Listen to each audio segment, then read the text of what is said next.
एक दिन गांव की चौपाल पर मुखिया कुछ अन्य ग्रामीणों के साथ खड़ा था। देखो भाई, इस बार गांव में भयंकर सूखा पड़ने वाली है, इसलिए हम सबको अपने अनाज को सुरक्षित कर लेना चाहिए। कहीं ऐसा ना हो कि सूखा पड़ने की वजह से हमारे गांव वालों को कोई परेशानी झेलनी पड़ी, इसलिए मैं ये पहले ही बता देता हूँ। और हाँ, ये बात मुझे जंगल में एक साधु बाबा ने बताई है। तभी वहां बिरजू आ जाता है। बात तो आप बिल्कुल सही कह रहे हैं। हमें कुछ न कुछ उपाय लगाना होगा जिससे हम सभी गांव वाले भविष्य में भयानक भुखमरी से बच सके। अरे ओ उपाय के बच्चे, पहले ये बता कि तू यहाँ पर आया कैसे, और पहले तो हमारे बीच खड़े होने के काबिल बन, उसके बाद अपनी सलाह देना। अरे मुखिया जी, अब इसके जैसे गरीब को क्या पता कि हम सब किसान कितने गंभीर विषय पर चर्चा कर रहे हैं। भिखारी कहीं का। अरे बोल तो ऐसे रहा है जैसे ये अकेला ही है जो पूरे गांव को बचा सकता है। अरे इसकी गरीबी की वजह से ही गांव में कोई भी व्यक्ति इसके मुंह नहीं लगता, और ये है कि कहीं भी गुस्सा चला आता है। मुखिया की बात सुनकर बिरजू निराश होकर वहां से चला जाता है। क्या हुआ? तुम इतने उदास क्यों हो? बिरजू अपनी पत्नी को सारी घटना बताने लगता है। तो तुम उनके बीच खड़े ही क्यों होते हो? गांव में केवल तुमसे ही नहीं बल्कि मुझसे भी कोई औरतें नहीं बोलती हैं, शायद हमारी गरीबी की वजह से। हाँ राधा, ये गरीब होना भी कितनी बड़ी सजा है। अगले दिन बिरजू अपनी कोदाल लेकर खेत की ओर जा रहा था कि रास्ते में गांव का साहूकार मिल जाता है। अरे बिरजू, अच्छा हुआ जो तू मुझे यहाँ मिल गया। मैं तो तुम्हारे घर ही जा रहा था। क्या हुआ साहूकार जी, मुझसे कोई गलती हो गई क्या? गलती? कल ही मुझे मुखिया ने बताया कि जब वो गांव वालों के साथ मिलकर गंभीर चर्चा कर रहा था, तब तू अचानक से बीच में टपक पड़ा और अपनी सलाह देने लगा। अरे तेरी हिम्मत कैसे हुई उन सब के बीच खड़ा होने की? मेरी बात कान खोल के सुन ले।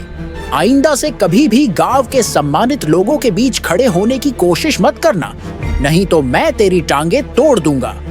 बिरजू चुपचाप वहां से चला जाता है और खेत में काम करने लगता है।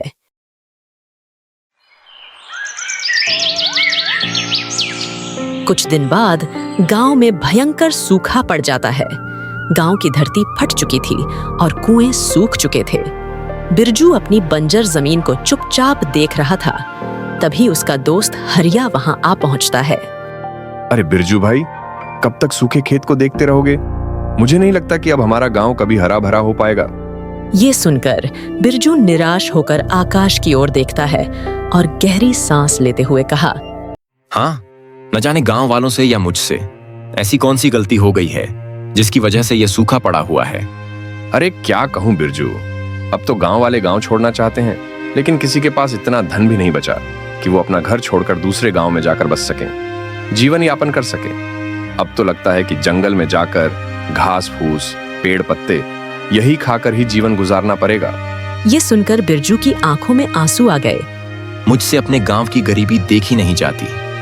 जब भी कोई बच्चा पानी के लिए तड़पता है, मेरा दिल टूट जाता है, अंदर से हिल जाता हूं मैं। भले ही गांव वाले मुझसे नफरत करते हैं, लेकिन मैंने आज तक किसी का बुरा नहीं चाहा।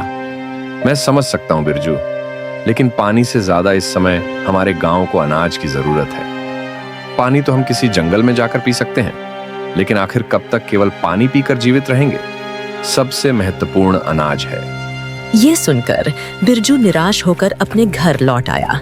घर आते ही उसकी पत्नी राधा उससे बोलती है, आखिर कब तक हमें सूखे गांव में रहना पड़ेगा? मुझे लगता है हमें ये गांव छोड़ देना चाहिए। अरे राधा, तो तुम्हें क्या लगता है कि मैं छोड़ना नहीं चाहता? परंतु क्या करूं, इस गांव में मेरा बचपन बीता है। इसी गांव की गलियों में मैंने अपने दोस्तों के साथ शामें बिताई हैं। इसी गांव में मैं बड़ा हुआ। अपने ही गांव के लोगों को छोड़कर कैसे भाग सकता हूं मैं? सोचो। बोल तो ऐसे रहे हो जैसे इस गांव के राजा महाराजा हो। अरे हमारी गरीबी के कारण गांव वाले हमसे बोलते तक नहीं थे, और तुम इस गांव के बारे में सोच रहे हो। अरे राधा, भले ही गांव वाले ने हम लोगों के साथ गलत किया, लेकिन ऐसे मुसीबत में हम गांव वालों को अकेले छोड़कर नहीं जा सकते हैं। अरे तुम क्यों नहीं समझते कि इस गांव की धरती ने अनाज उगाना बंद कर दिया है, और दूसरे राज्य ने अब हमें भीख में अनाज देना भी बंद कर दिया है। तो क्या हो गया राधा? पड़ोसी राज्य के राजा विक्रम बहुत दयालु है। हमें उनसे मदद मांगनी पड़ेगी और मुझे पूरा यकीन है वो हमारी जरूर मदद करेंगे। मैं आज ही जाकर गांव के साहूकार से इस बारे में बात करता हूँ।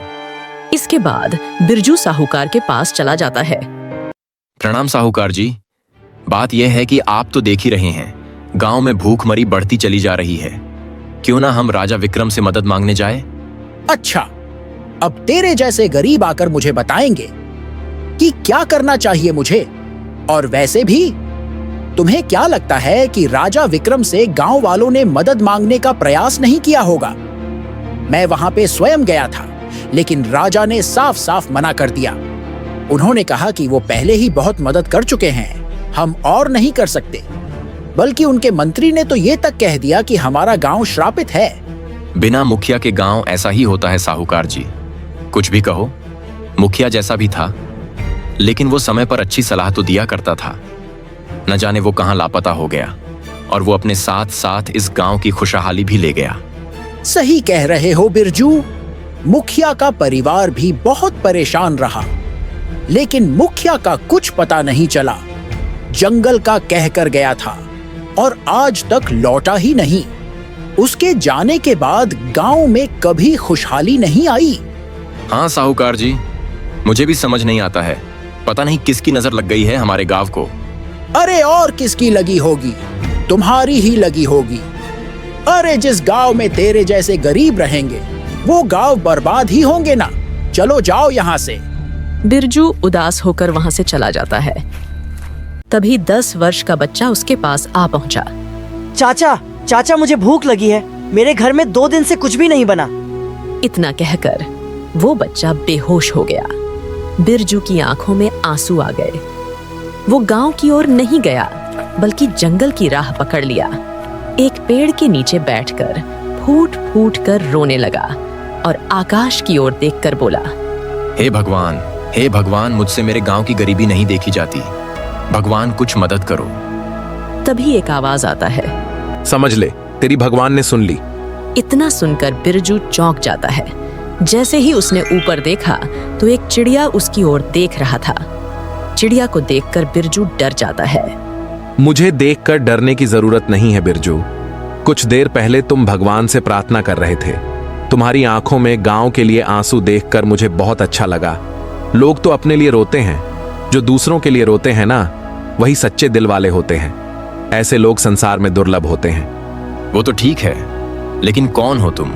और तुम तो एक चिड़िया हो, फिर मनुष्य की भाषा में कैसे बात कर सकते हो? हाँ, जरूर तुम कोई तांत्रिक या तंत्र मंत्र करने वाले जीव हो, है ना? नहीं, ऐसा कुछ नहीं है। मुझे बस अपना मददगार समझो। अरे, लेकिन तुम मनुष्य की भाषा में कैसे बात कर सकते हो? ओहो, अब ये बताने का समय नहीं है मेरे पास। समय आने पर तुम्हें सब पता चल जाएगा। बिरजू बुरी तरह से डर जाता है और डरते हुए अपने घर की ओर भागता है और हांफता हुआ अपने घर पहुंच गया। उसके चेहरे पर डर साफ झलक रहा था। क्या हुआ बिरजू, तुम ऐसे क्यों घबराए हुए हो? अरे राधा, क्या बताऊं, मैं जंगल में एक पेड़ के नीचे बैठा हुआ था और भगवान से पूछ रहा था कि ये मुसीबत क्यों है। तभी पता है पेड़ पर बैठा एक चिड़िया मुझसे इंसानी आवाज में बात करने लगा। हे भगवान, क्या तुम सच कह रहे हो? हाँ राधा, मैं सच कह रहा हूँ।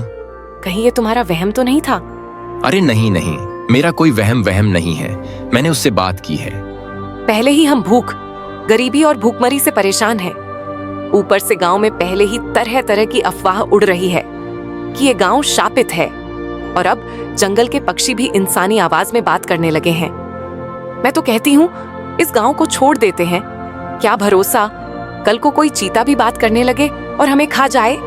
बिरजू राधा की बात सुनकर गहरी सोच में डूब जाता है। कुछ पल बाद वो धीमे स्वर में बोलता है, चिड़िया इंसानी भाषा में भला कैसे बोल सकता है? जरूर ये कोई बहुत बड़ा रहस्य है। अगले दिन बिरजू अपनी पत्नी राधा के साथ अपने सूखे खेत की ओर चला जाता है। कब तक इस बंजर जमीन को देखोगे? अब तुम्हारी किस्मत में हल चलाना नहीं लिखा। ऊपर वाले ने जैसे गांव पर रहमत बरसाना बंद कर दिया है। राधा का वाक्य पूरा होते ही रंग बिरंगी किरणों के साथ वही चिड़िया वहां प्रकट हो जाता है। चिड़िया को देखकर बिरजू एक बार फिर डर गया अरे रे रे, डर क्यों रहे हो? मुझे अपना दोस्त समझो, ऐसे बात करो मुझसे। और दोस्त, क्या हाल चाल है? और मैं तुमसे कहूंगा, मैं बढ़िया हूं दोस्त। खैर देखो, कल तुम मेरी पूरी बात सुने बिना ही भाग गए थे। मैं तुम्हारी मदद करना चाहता हूं। मैं जानता हूं कि तुम्हारे गांव में बारिश क्यों नहीं हो रही है। तुम्हारा गांव वाकई में एक शराब की चपेट में है। क्या? ये क्या कह रहे हो तुम? मैं बिल्कुल सच कह रहा हूं, लेकिन तुम मेरी बात सुन ही नहीं रहे। चिड़िया की बात बीच में ही रह गई। तभी राधा चौंक कर बोल उठी। तुम किससे बात कर रहे हो बिरजू? दरअसल चिड़िया केवल बिरजू को दिखाई दे रहा था, राधा को वो कहीं नजर नहीं आ रहा था। अरे तुमने देखा नहीं किस तरह रंग बिरंगी किरणों से चिड़िया प्रकट हुआ और मुंह से बात कर रहा है? क्या बात कर रहे हो? क्या तुम्हें चिड़िया नहीं दिखाई दे रहा? भगवान की कसम, लगता है गांव की गरीबी और भुखमरी ने तुम्हारे दिमाग को खराब कर दिया है। कहाँ है चिड़िया? मुझे तो कुछ दिखाई नहीं दे रहा। मुझे केवल तुम देख सकते हो बिरजू, क्योंकि मुझसे कहा गया था कि जिसका मन सोने की तरह शुद्ध होगा वही मुझे देख और सुन सकेगा। इस गांव में ऐसा कोई भी नहीं है। मैं बरसों से उस पेड़ पर बैठा तुम्हारे जैसे किसी सच्चे इंसान की तलाश में था। न जाने कितने लोग वहां से गुजरे, न जाने कितनों से मैंने बातें की, पर कोई भी मुझे देख और सुन नहीं पाया। पर अब जब पहली बार तुमने मुझे देखा है तो मैं खुशी से झूम उठा, ये सोचकर कि चलो कोई तो है जो मेरी बात सुन सकता है। हाँ, अब मुझे तुमसे कम डर लग रहा है, सही बताऊं तो। अरे तुम अकेले में किससे बात कर रहे हो बिरजू? अरे राधा, ये चिड़िया तुम्हें नहीं दिखाई दे रहा, मैं जानता हूँ, लेकिन मुझे दिखाई दे रहा है। इस चिड़िया का कहना है कि वो केवल मुझे दिखाई देगा। ये सुनकर राधा बुरी तरह से डर जाती है और बोलती है, हे भगवान, अब इस गांव में और क्या क्या देखना पड़ेगा। इतना कहकर राधा बेहोश हो गई।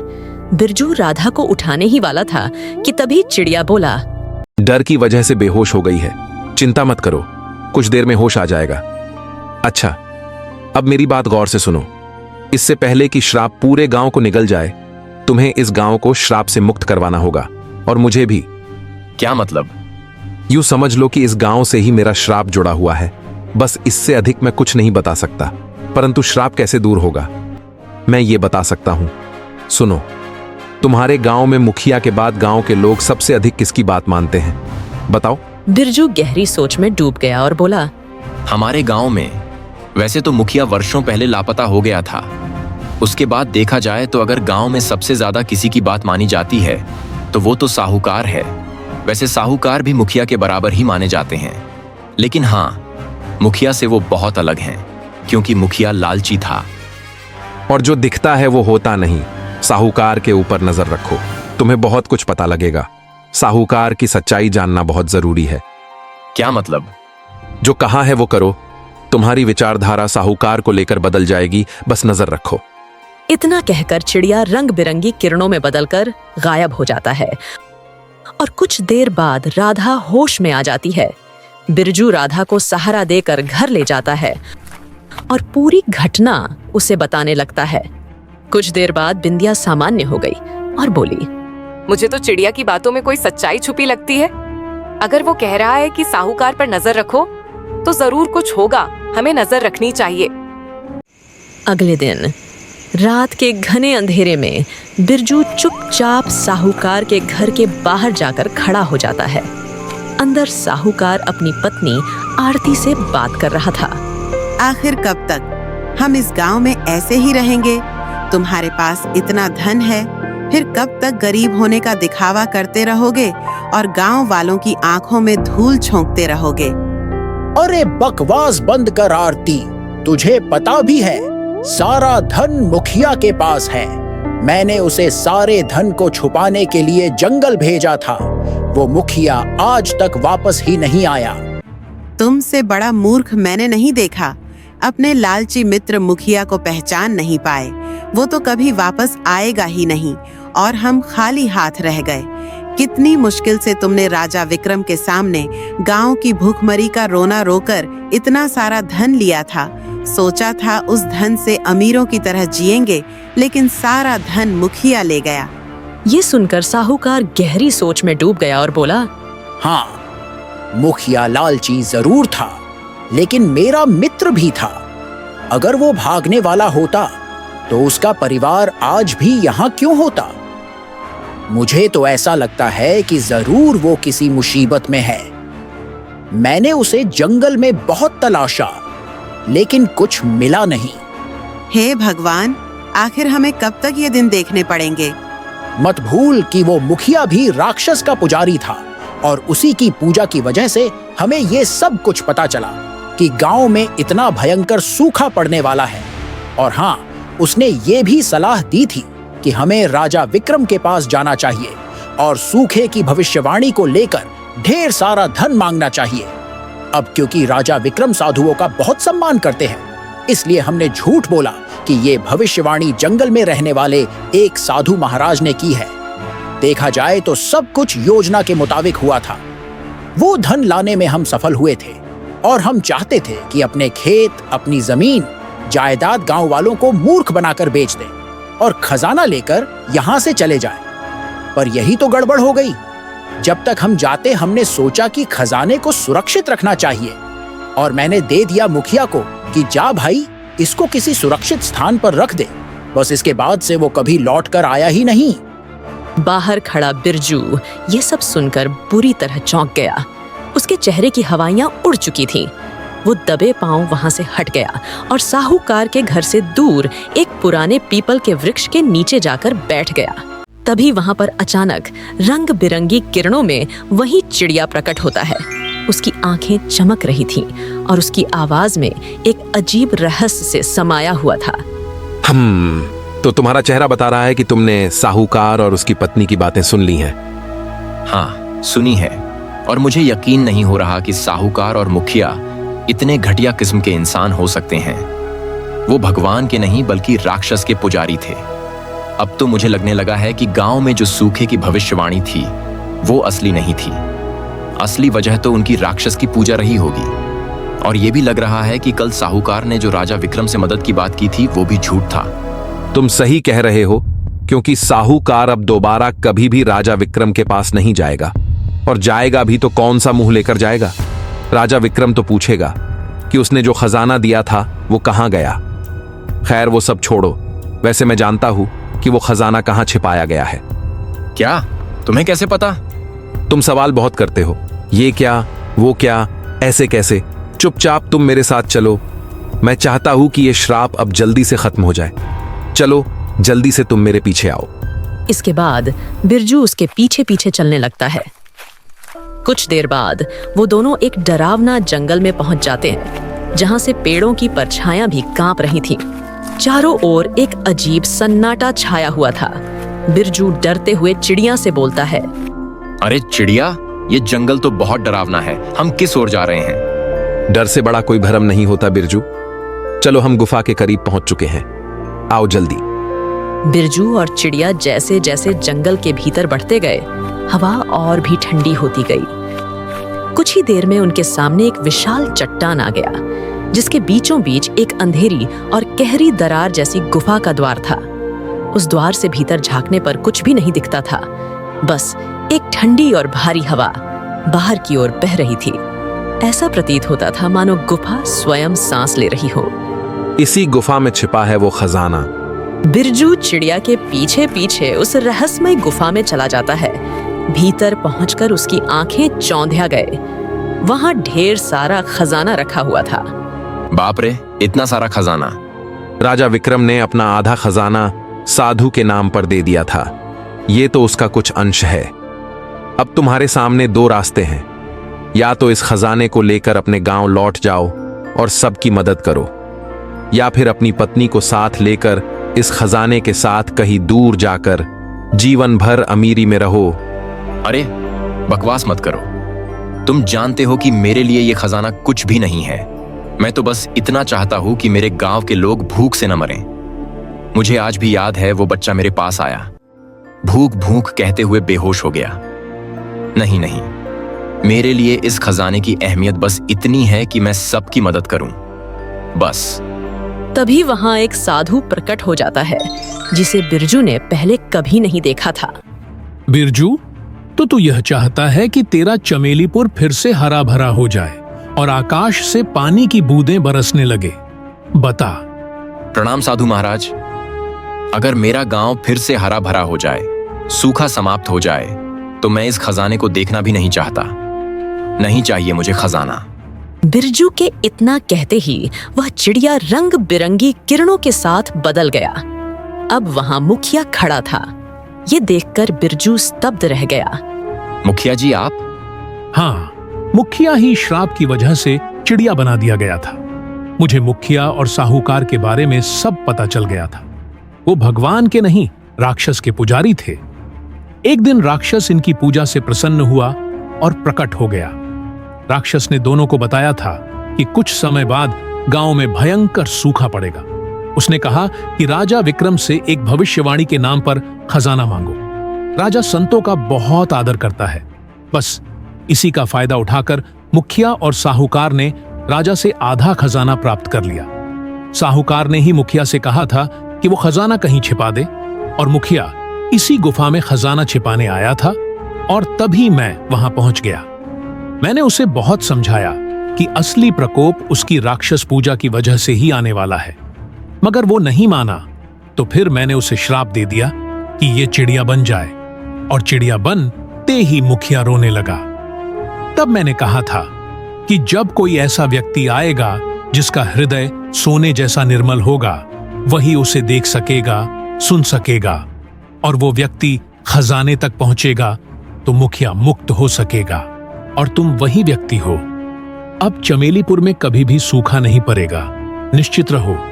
मुझे क्षमा कर दो बिरजू।